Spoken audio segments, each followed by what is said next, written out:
ladies and gentlemen, welcome to VFG Movie Reviews with your host, Tim Williams.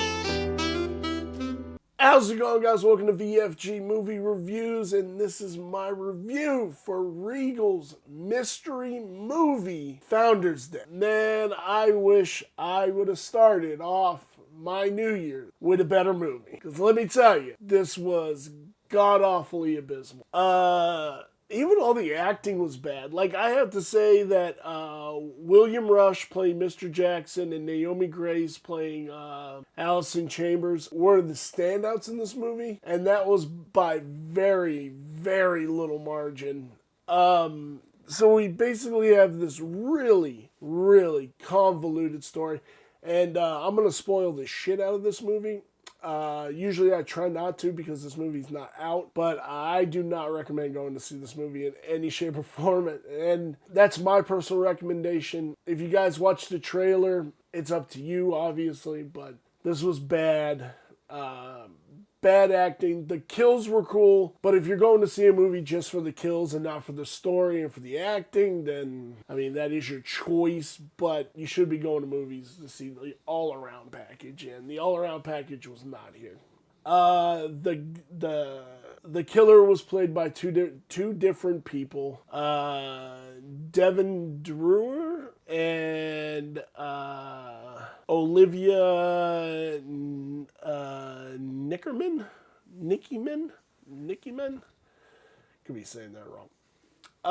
So this basically was, there's two warring people that want to be the mayor of this town, and there's these warring factions. Like in the beginning of the movie, when the first kill happens, that you find out that wasn't even a kill.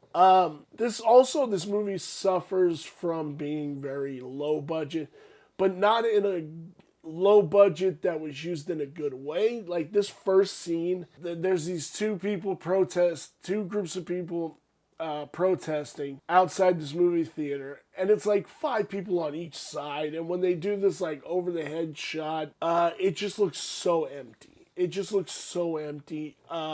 was only enough money for basically 2 cops in this whole movie. The rest of them all had like plain shirts, or like it was abysmally bad.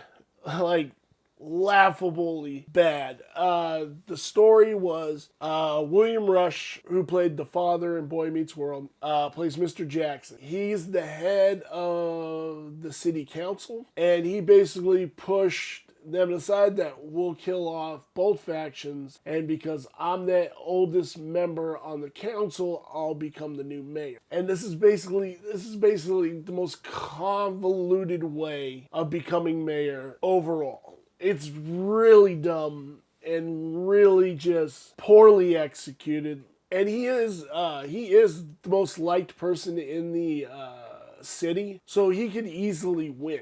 But he goes across this way. The only thing I will say that was interesting to this movie was the ending of the movie, where the guy who orchestrated it basically gets away with everything after getting all these people brutally murdered. He gets away with it. And she, Allison Chambers, who's the main person, she basically like doesn't tell the cops the whole truth, and she basically becomes an accessory to a bunch of brutal ass murders. And that's the only interesting thing I will take away from this movie. Beyond that, like I said, the acting is horrible. It's really suffers from a director not really knowing how to work with a low budget and making it feel not like a low budget. Where does this lie on my 5-star review scale? The story is a 2.5. The cinematography is a 2.5. The characters, you give no shits about any of these characters.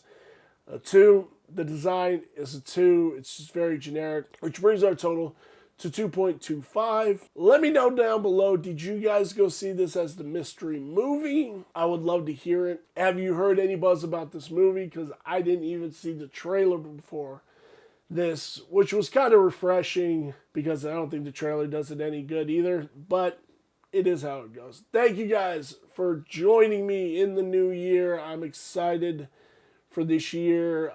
Leave us a like, leave us a subscribe. I'd sure appreciate it. Thank you guys so very much. Happy New Year, and I will see you in our next review. Bye.